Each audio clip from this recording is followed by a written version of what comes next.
Sebagai pintu gerbang menuju ke sejumlah daerah lainnya di Sumatera Selatan, Imigrasi Palembang berkoordinasi dengan pihak TNI Polri serta Dinas Tenaga Kerja memperketat sejumlah lokasi guna mengantisipasi masuknya WNA.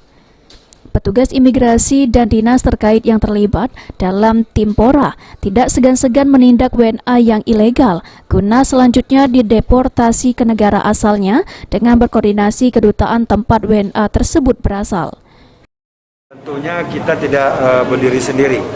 Kita punya wadah namanya Tim Pora, Tim Pengawasan Orang Asing, di mana dalam tim ini terdiri dari beberapa instansi atau unsur, diantaranya kepolisian, TNI, kemudian Depnaker, Depak, pengadilan dan lain sebagainya.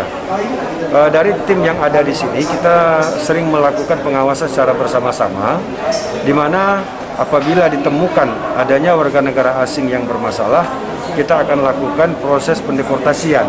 Tentunya yang bersangkutan kita panggil ke kantor, terus kita lakukan BAP, kita hubungi sponsornya ataupun kedutaannya untuk dilakukan pemulangan ke negara asalnya.